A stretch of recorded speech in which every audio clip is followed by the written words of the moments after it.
नमस्कार प्यारे विद्यार्थियों, आप सभी का आपके अपने YouTube channel Rajasthan study point में हार्दिक स्वागत एवं अभिनंदन है। आज हम इस वीडियो के माध्यम से राजस्थान में आयोजित करवाई गई रीट पात्रता परीक्षा 2025 के पेपरों में आए प्रश्नों को लेकर के चर्चा करने वाले हैं। विशेषकर रीट लेवल फर्स्ट के जो हिंदी सब्जेक्ट के जो क्वेश्चन थे उनके बारे में डिस्कशन करने वाले हैं। तो सेशन को शुरू करें उससे पहले आप सभी साथियों से निवेदन है कि इस वीडियो को ज़्यादा से ज़्यादा अपने मित्रों व दोस्तों तक साझा करें और अगर आप पहली बार चैनल से जुड़े हैं तो चैनल को सब्सक्राइब करना भी ना भूलें। तो चलिए चलते हैं अपने अगली स्लाइड की ओर।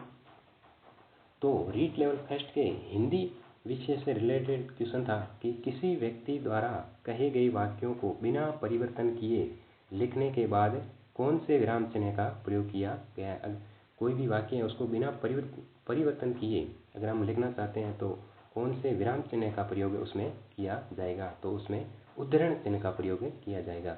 उद्धरण चिन्ह है उस चिन्ह का प्रयोग किया जाने वाला है। तो आपका राइट आंसर होने वाला है उद्धरण चिन्ह। नेक्स्ट क्वेश्चन था तल्लीन का संधि विच्छेद है। तल्लीन का संधि विच्छेद है। तल्लीन है इसका संधि विच्छेद क्या है। तल्लीन शब्द का संधि विच्छेद आपको बताना था। तो ऑप्शन के अकॉर्डिंग आपका राइट आंसर होने वाला है तक प्लस लीन। तक प्लस लीन है ये तल्लीन का संधि विच्छेद है। नेक्स्ट क्वेश्चन था भारतीय में प्रत्यय है। भारतीय शब्द है इसमें कौन सा प्रत्यय लगा हुआ है आपको प्रत्यय बताना था। तो ये तो बिल्कुल सिंपल सवाल था और इसका राइट आंसर रहने वाला है ये प्रत्यय। ये प्रत्यय है वो भारतीय शब्द में लगा हुआ है। चलिए नेक्स्ट स्लाइड की ओर चलते हैं। अगला क्वेश्चन आपका आया था और ये क्वेश्चन शिक्षण विधियों से हिंदी की जो शिक्षण विधियाँ उनसे रिलेटेड क्वेश्चन है। सूक्ष्म शिक्षण का प्रतिपादन किसने किया। सूक्ष्म शिक्षण है इसका प्रतिपादन किसके द्वारा किया गया था। तो इसका प्रतिपादन डब्ल्यू एलन के द्वारा किया गया था। प्रोफेसर एलन है उनके द्वारा माइक्रो टीचिंग यानी सूक्ष्म शिक्षण का प्रतिपादन किया था और ये प्रतिपादन 1963 के अंतर्गत किया गया था। अगर हम सूक्ष्म शिक्षण के बारे में और बात करें तो सूक्ष्म शिक्षण है यह एक प्रशिक्षण प्रक्रिया है। इसका मकसद नियमित शिक्षण प्रक्रिया की जटिलताओं को कम करना है। जो शिक्षण प्रक्रिया में जो जटिलता है उसको कम करना इसका उद्देश्य है और यह शिक्षकों को विकसित करने में मदद करता है और शिक्षक के जो कौशल है उसको और डेवलप करने में सहायक होते हैं। इस सभी उद्देश्यों को ध्यान में रखते हुए एलन के द्वारा सूक्ष्म शिक्षण या माइक्रो टीचिंग का प्रतिपादन किया गया था। चलिए नेक्स्ट क्वेश्चन आपके पेपर में आया था और ये भी हिंदी की शिक्षण विधियों से रिलेटेड क्वेश्चन था। ये था मॉन्टेसरी विधि। मॉन्टेसरी विधि है उसमें इंद्रियों द्वारा शिक्षा कौन से आयु में दी जाती है। मॉन्टेसरी विधि के द्वारा जो इंद्रियों के द्वारा जो शिक्षा दी जाती है वो कौन से आयु वर्ग के बालकों को दी जाती है। तो इसका राइट आंसर रहने वाला है इसका राइट आंसर रहने वाला है 3 से 6 वर्ष की आयु में। 3 से जो 6 वर्ष आयु वर्ग के जो बालक हैं उनको मॉन्टेसरी विधि में इंद्रियों द्वारा शिक्षा प्रदान की जाती है। अगर हम मॉन्टेसरी विधि की बात करें तो इस विधि का प्रतिपादन है वो डॉक्टर मारिया मॉन्टेसरी के द्वारा किया गया था। अगर हम खास बातें करें तो इसमें औपचारिक शिक्षण विधियों के बजाय बच्चों की रुचियों और गतिविधियों को शामिल किया गया है। इस मेथड में बच्चों को एक्टिविटी बेस्ड लर्निंग के माध्यम से शिक्षा प्रदान की जाती है। इसमें स्वनिर्देशित गतिविधियां, हाथों से सीखने और सहयोगात्मक खेल पर जोर दिया जाता है। इसमें बालकों को स्वयं कोई भी खेल है उसके गतिविधि के माध्यम से बालक को स्वयं सीखने का मौका दिया जाता है। तो चलिए ये इस प्रकार मॉन्टेसरी विधि है और इसमें आपका राइट आंसर रहने वाला 3 से 6 वर्ष की आयु वर्ग के बालक। अगला क्वेश्चन था मनुष्य ने बहुत समय बाद पहिए का आविष्कार किया है। एक वाक्य दिया हुआ था, ये व्याकरण से रिलेटेड क्वेश्चन है कि मनुष्य ने बहुत समय बाद पहिए का आविष्कार किया था। इस वाक्य में कौन सा काल है। काल से रिलेटेड ये क्वेश्चन है कि इस वाक्य में कौन सा काल है। तो आपका राइट आंसर रहने वाला है सामान्य भूतकाल। सामान्य भूतकाल है वो इस वाक्य में है।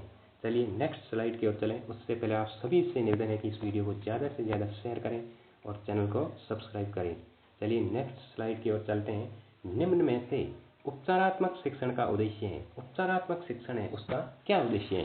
पहले तो समस्या आएगी। समस्या को जानने के लिए निदानात्मक शिक्षण दिया जाएगा। मतलब कोई भी समस्या उसका पहले तो पता लगाया जाएगा। निदान निदानात्मक किया जाएगा।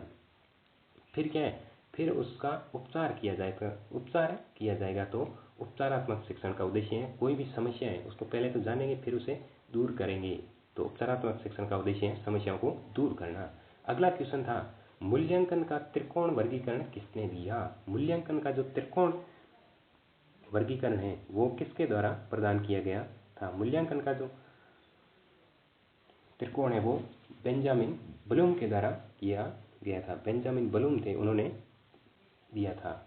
उन्होंने मूल्यांकन प्रक्रिया को त्रिकोण के रूप में प्रस्तुत किया था। उन्होंने मूल्यांकन प्रक्रिया को त्रिमुखी बताकर 3 चरणों में बांटा था।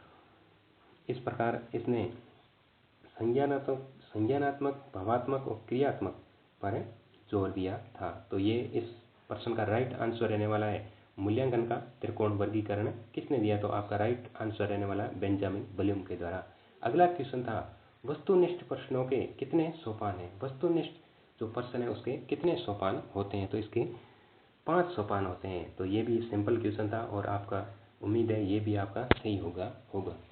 अगला क्वेश्चन है, भाषा शिक्षण में सबसे उपयुक्त विधि कौन सी है? भाषा को सीखने के लिए सबसे बेस्ट मेथड कौन सा है? सबसे बढ़िया विधि कौन सी है? तो अगर हम बात करें तो आगमन से निगमन विधि है, ये भाषा शिक्षण में सबसे उपयुक्त और सबसे सरल मानी गई, क्योंकि इसमें पहले उदाहरण दिए जाते हैं, उदाहरण के बाद नियमों की ओर बढ़ा जाता है, मतलब सरलता से आसानी की ओर बढ़ा जाता है। तो ये इससे भाषा शिक्षण देने में सबसे उपयुक्त विधि माना गया है। तो ये इसका आंसर होने वाला है आगमन निगमन विधि। चलिए अगले क्वेश्चन की ओर चलते हैं, अगली स्लाइड की ओर चलते हैं।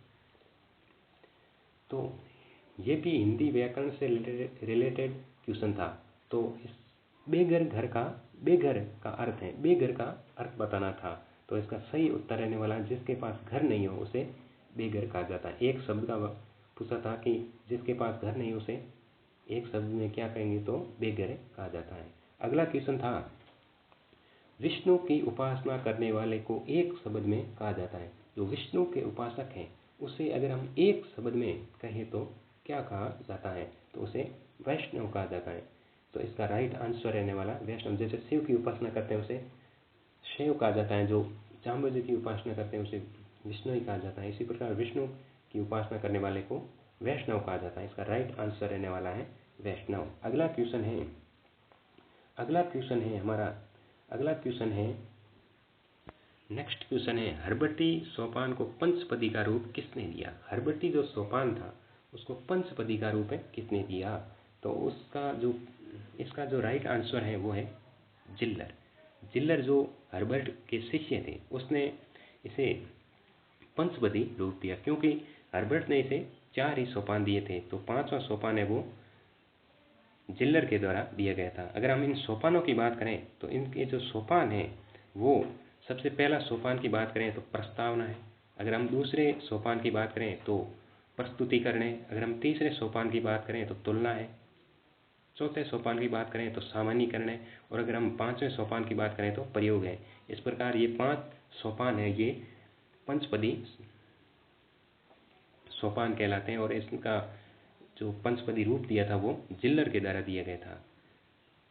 अगला क्वेश्चन है, जंगल के निवासी हिंसक पशुओं से नहीं डरते। जंगल के निवासी हिंसक पशुओं से नहीं डरते हैं। वाक्य में विधेय कौन सा है? तो इसमें विधेय है हिंसक पशुओं से नहीं डरते, ये वाक्य में विधेय है। तो इस क्वेश्चन का राइट आंसर होने वाला है हिंसक पशुओं उससे नहीं डरते हैं। चलिए अगले क्वेश्चन की ओर चलते हैं। अगला हमारा क्वेश्चन है जो हिंदी पेपर में आया था रीट लेवल फेस्ट में, निम्न में कौन सी लोकोक्ति है? निम्न में से कौन सी लोकोक्ति है? तो 4 ऑप्शन थे, उस 4 ऑप्शनों के अकॉर्डिंग सबसे राइट आंसर था वो था अरहर की टट्टी गुजराती थाली। अरहर की टट्टी गुजराती थाली, ये इसका राइट आंसर होने वाला है। ये कुछ टाइपिंग मिस्टेक की वजह से गलत छपे हैं, बाकी आप देख लेना। अगला क्वेश्चन था, राजस्थान की बोली इनमें से कौन सी है? हाँ, राजस्थान की बोली इनमें से कौन सी है? 4 ऑप्शन था, उसमें से 3 बोलियां अलग थी जो राजस्थान से संबंधित नहीं थी, और एक थी जो राजस्थान से संबंधित थी, वो थी ढूंढाड़ी। ढूंढाड़ी बोली है वो राजस्थान की बोली। तो इस प्रश्न का आपका राइट आंसर रहने वाला है ढूंढाड़ी बोली। नेक्स्ट क्वेश्चन था, राजा नगर में आए कौन सा वाक्य है? राजा नगर में आए ये वाक्य है, ये किस प्रकार का वाक्य है? तो ये विधानार्थक वाक्य है, विधानार्थक वाक्य है, मतलब इसमें कुछ होने से संबंधित भाव है, तो ये विधानार्थक वाक्य होने वाला है। चलिए अब अगले क्वेश्चन की ओर चलते हैं। जातिवाचक संज्ञा शब्द इनमें से कौन सा है? आपको जातिवाचक संज्ञा शब्द चुनना था। 4 ऑप्शन थे, उन 4 ऑप्शनों के अकॉर्डिंग देखें तो किसान है वो सबसे सटीक आंसर था इस प्रश्न का, तो इसका राइट आंसर होने वाला है किसान, जातिवाचक संज्ञा है। चलिए अगले स्लाइड की ओर चलते हैं, नेक्स्ट स्लाइड की ओर चलते हैं। अगला क्वेश्चन था सन्यासी का विलोम शब्द। सन्यासी शब्द है, इसका विलोम यानी विपरीत या उल्टा शब्द क्या होगा? तो इसका राइट आंसर रहने वाला है गरिष्ठ। गरिष्ठ है वो सन्यासी शब्द का विलोम है। नेक्स्ट क्वेश्चन था निम्न में वस्त्र शब्द का पर्यायवाची है। आपको वस्त्र शब्द का पर्यायवाची बताना था। 4 ऑप्शन थे, उन ऑप्शनों में सबसे बेस्ट ऑप्शन था, राइट आंसर था पट, चीर, वसन और अंबर। ये आपका राइट आंसर रहने वाला है। उम्मीद होगी ये भी आपका सही होगा, क्योंकि पेपर मध्यम स्तर का था, न तो कठिन था और न भी सरल। औसतन ये आप सभी ने कर लिया होगा। चलिए अगला क्वेश्चन है भारत के प्रधानमंत्री पदबंध है। एक वाक्य दिया था वो था भारत के प्रधानमंत्री, ये इसमें कौन सा पदबंध है? आपको पदबंध पूछा था, तो आपका राइट आंसर रहने वाला है संज्ञा पदबंध। संज्ञा पदबंध होने वाला है। अगला क्वेश्चन था पुल्लिंग शब्द नहीं है। 4 ऑप्शन थे, उन ऑप्शनों में से आपको जो पुल्लिंग शब्द नहीं है वो चुनना था, और बाकी 3 ऑप्शन तो पुल्लिंग शब्द थे, मगर ये आग है ये पुल्लिंग शब्द नहीं है, क्योंकि ये स्त्रीलिंग है। आगे लगी, आग लगी थोड़ी, आगे लगी, ये क्या है? स्त्रीलिंग शब्द है। तो चलिए अगले क्वेश्चन की ओर चलते हैं। राजस्थान की कौन सी बोली नहीं है? राजस्थान की कौन सी बोली नहीं है? पहले आप प्रश्न आया था उसमें पूछा था राजस्थान की बोली कौन सी है, और इसमें है राजस्थान की कौन सी बोली नहीं है। मतलब 3 बोलियां राजस्थान की थी और एक है राजस्थान की बोलियों से भिन्न थी, वो थी मैथिली। मैथिली बोली है वो राजस्थानी भाषा नहीं है। तो इस प्रकार ये हिंदी के रीट लेवल फर्स्ट के पेपर में आए हुए कुछ क्वेश्चन थे जो आप सभी के राइट हुए होंगे, ये मुझे पूरी उम्मीद है। तो चलिए आज के सेशन को यहीं समाप्त करते हैं। अगले सेशन में किसी और सब्जेक्ट के क्वेश्चनों को लेकर के आपके सामने जल्दी हाजिर होने वाले हैं। तब तक आप सभी से निवेदन है कि वीडियो को ज़्यादा से ज़्यादा शेयर करें और चैनल को सब्सक्राइब करना भी ना भूलें। तो थैंक यू, बहुत बहुत धन्यवाद।